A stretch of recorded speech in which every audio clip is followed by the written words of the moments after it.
So 2D DFT. Okay, so when you want to go to a 2D DFT, right? So it's like saying that that you have an image, right? A 2D image, right? And you want to take its Fourier transform. So similar to the case that we had, V is equal to AU, and then we said going to 2D will mean V is equal to some script A times U, right? Similarly, here what it will mean is we used phi, right? For 1D DFT, I think I had used the small phi. Okay, so what we can say is if we lexicographically order the image, so that is equal to some phi times U. Okay, there this phi is phi Kronecker phi. So this is the 1D DFT, and it follows that if you have a 3D DFT, I was saying if you have a rectangular image and then not just this, and then if you have multiple frames, then the idea was that if you have k number of them, and if this was some m cross n, correct? And then at that time I think there was a doubt as to how should we write it. So how should we write it now? Because I think that we should finish and then move on. How do you, so that day, right, what did we write? So we said V is equal to, what did we write that day? Phi m cross m Kronecker phi n cross n Kronecker phi k cross k. Okay, and this will have to act on you. Now the point was how should you be stacked now? Okay, if this is the order, okay, that we are taking. So what do you think should be the answer for this? Which way would you take? So I have this, right, I have all these guys stacked like this, right? So my k is running in this direction, my m is downwards, my n is this way. Okay, so how would you pick the first? So you have to pick columns and stack, right? So which column will you pick first? Which will you pick as your first column? Will you travel along m? Will you travel along n? Will you travel along k? See, the reason is, see, if you look at this, right, if you look at, see, I mean, when you took the 1D case, right, where you did A times U, suppose let's say U was an m cross 1 sequence, right, then this A was actually m cross m, correct? No, U is like this 1D. Now if I add a second dimension to it, right, and then I make it like m cross n, now I have added one more dimension, no, so it becomes m cross n. So, right, this we said if it is m cross n, then it becomes AU B transpose, correct? I mean, you can't write AU A transpose because now it will become AU B transpose, and where B is of course m cross n, B is n cross n, A is m cross m, and if you stack it up, right, such that now you go along the rows first, you take the first row, put it as a column, take the second row, put it as the next column. If that is the way you order your U, then your V of course will also follow the same order. You will interpret it the same way, and this became A Kronecker B, right, times U. Okay, so A is of course m cross m, right, so B is n cross n. So the second dimension that you extended it along, right, is coming after the first time. You initially had m, so it was A m cross m. Now you sort of extended it along the columns, now made it m cross n. So you see that if you stack U that way, right, then it becomes A m cross m Kronecker B n cross n. I mean, if I had instead stacked U the other way, let's say if I had stacked U such that, right, the column first, what do you call, yeah, so if I taken along the rows first and then take the next row and then stack it up like that, right, then this order would change. It will be basically B Kronecker A, right? So correct. I mean, then it won't be A Kronecker, it will become B Kronecker A because you are ordering U that way. So similarly, right, when you have here A U B transfer, now if you have m cross n cross, so the simplest way to remember, right, if you want to remember the simplest way, then you can think of it as, right, initially it is along, let's say, one dimension, which is m. So you will act A m cross m on it. You extend it along n. Then now you make it as A Kronecker, so phi m cross m Kronecker phi n cross n. But now remember that your U is stacked such that along the dimension that you increased it, you take that first, put that as a column, then the next guy put that as a column. I mean, if you want to remember it that way. And now if you put in a k now, so it will become Kronecker phi k cross k, wherein now you take along k the first, so it will be like now you'll be spanning like this, right? You go take the first column as this, second column as this, finish off the first row, then you'll go to, so it will be like you will cover all the k dimension along k first, and then it will mean you will next cover along n, then you will next cover along m, right? So that will be the order. So you. So what I was going to say was, okay, now coming back to this 2D, yeah, so this is all for 3D DFT, and the same notion will also extend, right? If you want to do, some ND DFT, you just have to see how you are going to order, and then accordingly do this. Now, going forward, right?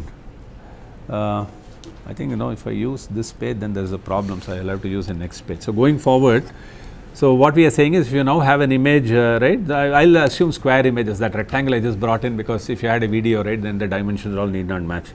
So what we will have is, so V is equal to phi acting on U. So this is kind of lexicographically ordered, or vec of the capital U. Then this is vec of capital V, right? If you want to think about it, this is vec of capital U, and then this guy is, of course, this has the dimension. If U is n square by 1, this is n square by n square. So it's fairly simple. So for example, this is similar to 1D, right? When we have a linear shift invariant system, and you think of an image going in, and then, right, it is getting convolved with a point spread function HMN to give, let's say, some GMN, right? And G, okay, in this case, if you stack it up again, right, the same way that we did earlier, then we can write this in a matrix vector form as H times F. Okay, and this I will write this as some kind of a different H, just to denote that this is a 2D sort of a system matrix, and this we know has a doubly block circulant structure, right? Doubly block circulant structure, right? That is what it has. Now the same thing. Now if you want to go to a transform domain, if you want to take a 2D transform, of course you should then multiply on the left by G by phi, and then multiply here also by so I have written it as script phi, right? There's a capital phi, so as to kind of so that we know that it is not the 1D DFT. Where 1D DFT I am writing like this, okay. 2D DFT I am writing like this, okay, just to differentiate. So phi, and then you have your H, okay, this H guy, and then into F, and then we again play the same trick, right? So all those things will just follow. So we just do phi H, then phi star, phi F, and all this you can show, because if phi is phi Kronecker phi, then phi inverse, it will be simply phi star. Okay, the same as that what you had. This and all, you can take the inverse of this, take the inverse of this, then that becomes phi inverse Kronecker phi inverse, but phi inverse is phi Hermitian, therefore this becomes phi Hermitian Kronecker phi Hermitian, and that becomes equal to phi Kronecker phi Hermitian, and that is nothing but phi, the capital phi Hermitian, right? So all of that holds. Okay, that is the nicety about actually coming that way, and therefore we know that this is identity. Therefore we can multiply that way. But now we are more interested in equating the Fourier DFT coefficient. Therefore we look upon this as, let's say, some capital G, and then this becomes phi H, then phi star, and then F. And no, as you would expect, right, it is not really surprising that this phi, right, when it multiplies a doubly block circulant matrix, if you are wondering what will diagonalize a doubly block circulant matrix, right, when you look upon it as a kind of from a system point of view, turns out that it should be a 2D DFT. Okay, 2D DFT is the one that will diagonalize a doubly block circle. So all of this just extends, naturally. For 1D DFT, you had a circulant matrix that was diagonalized by a 1D DFT. For a 2D DFT, you have a doubly block circulant matrix as a system matrix, and that gets diagonalized by using a 2D DFT in this manner, phi H, phi Hermitian or phi star. Then this will diagonalize it, and all those things that we said last time, right, will also hold. Okay, this diagonalizes H. And again, the eigenvalues of H can be interpreted as DFT coefficients. They don't have to be real, right, because H by itself, right, it need not be symmetric. Okay, and again the interpretation all is the same. Okay, so you interpret the diagonal values as the DFT coefficients, and all of that, right, follows. And again, okay, as in a kind of a statistical sense, if you had a 2D random periodic process, then this will diagonalize its covariance. Okay, all that will work the same way. Today, right, I thought I'll go ahead and sort of talk about a few other things, okay, about a DFT. First of all, okay, now I mean when you plot a 1D DFT, right? When we plot a 1D DFT, okay, let us say I'm plotting a 1D DFT from 0 to n minus 1. Okay, this is my k going from 0 to n minus 1. Let's say this is my f of k. So where is the maximum frequency? What is our interpretation? So if I give you a complex exponential, which complex exponential has the highest frequency? Which complex exponential has the highest frequency? I mean Ej omega naught n, right? Which one?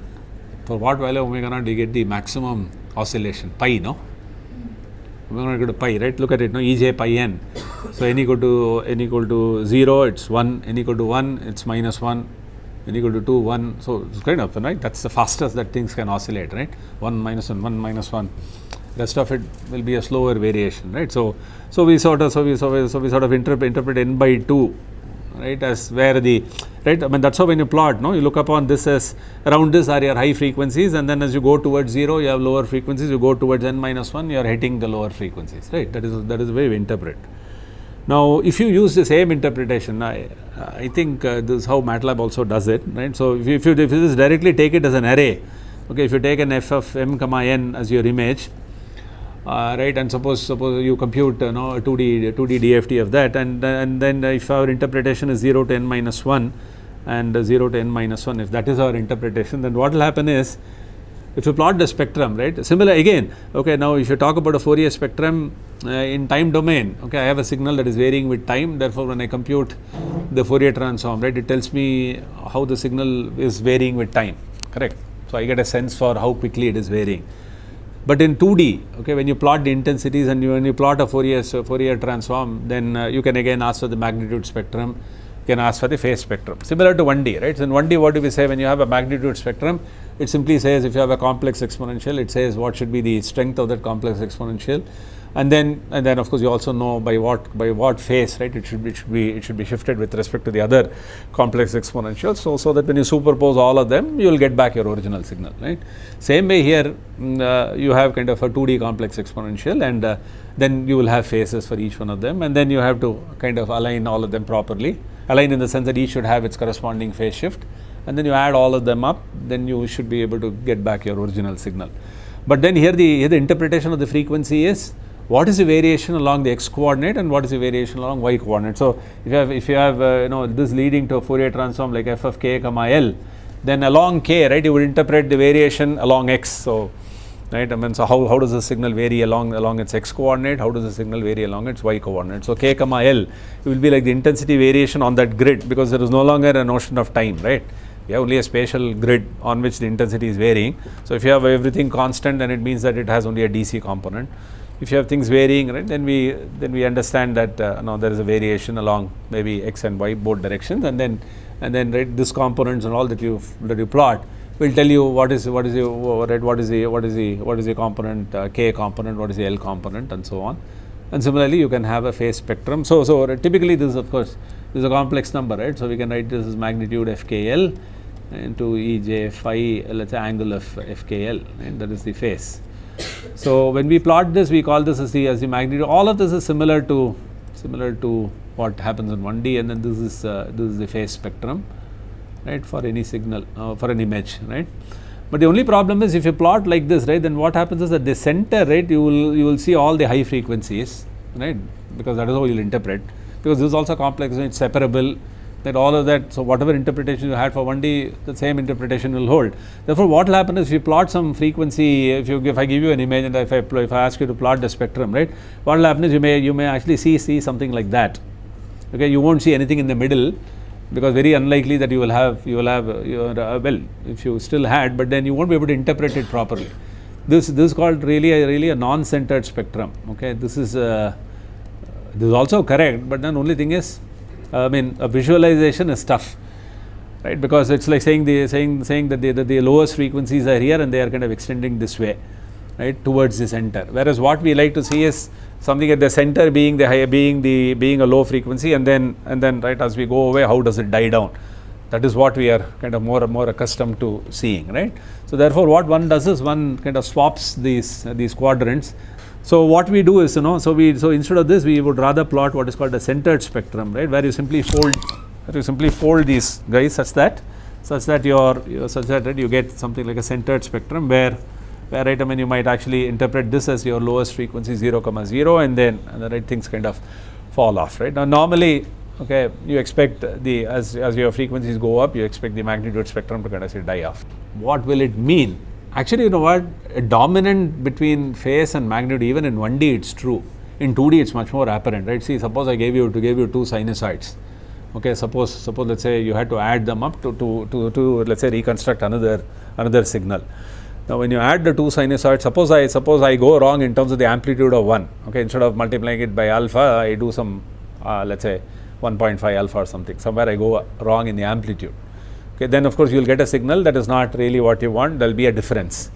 But suppose there is a phase shift. Let's say the other cases, the other sinusoid, it's supposed to be shifted in a particular way, but then I don't shift it that way. I shifted in an incorrect way, and I add the two. Which one do you think will have a more damaging effect on your original signal? Phase, right? So okay, that is what will happen even in. So the centered spectrum, right, is what you will typically see in the books, right? This is what they plot, and this is called the centered spectrum.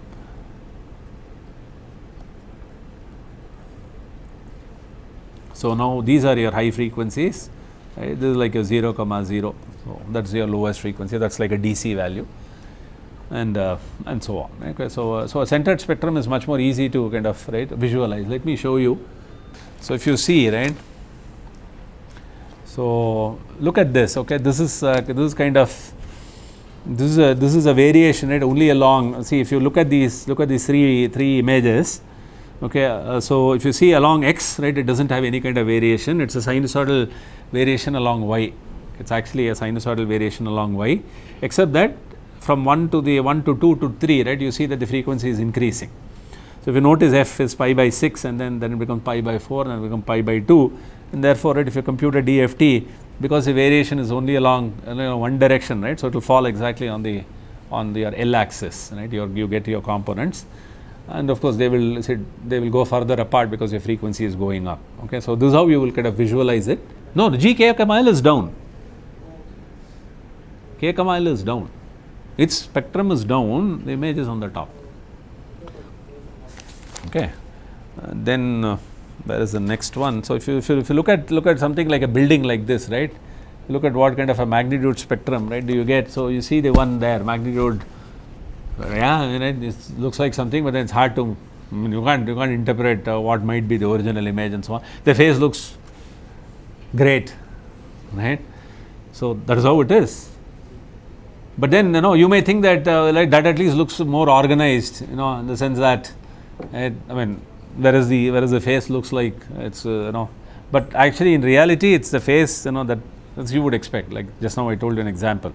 So if you take and then if you interchange the phase and magnitude, right? So it's like saying that if you take it's like saying that if you take the so right, this is called phase dominance. Okay, phase dominance. So what this actually means is if you take let's say suppose I have f1 KL, right, which is like magnitude f1 KL and EJ into EJ angle f1 KL, and then if I had f2 KL, okay, this is of course coming from some image f1 Mn, right, this is coming from some other image f2 Mn, this is magnitude f2 KL EJ angle f2 KL. Right? Then in order to show this magnitude dominance property, right, what we do is you can take magnitude of 1, that is, let's say I take the magnitude of the first image, but then take the phase of the second, f2 of KL, or I take magnitude of f2, right, and the face of first, right. So what you can see is that, so what this figure, right, that I am showing here is showing is, so what it is showing is, if you take the face of the first, so of course in this case that building and this building are not identical, right, there is a difference between the two. If you take the face of first and the magnitude of second, right, you can see that this building's picture is more dominant when you reconstruct. When you reconstruct, you are taking absolute value and all that, right. There is no guarantee that you will get all real numbers. So that and all has been sort of, right, there is some hand waving there, because when you reconstruct, right, we have taken absolute value. Similarly there, if you look at instead, right, if I take the magnitude of that and phase of that, right, then you see that that is the one that kind of comes up more dominantly. Okay, so this is a well-known fact. In fact, for people who like cartoons, right, Lena and this, so you can see that, right, if you take, right, I mean a Dexter, right, this is, okay, so if you take that and then take Lena, then you see face of image 1 is that of the Dexter. So you see that Dexter is clearly there. The other one, Lena, is clearly there, right. So this is kind of a dominance, phase dominance property. But of course, it depends upon where you want to use what. But in general, this is a known fact. I mean, but then this is also known fact for 1D.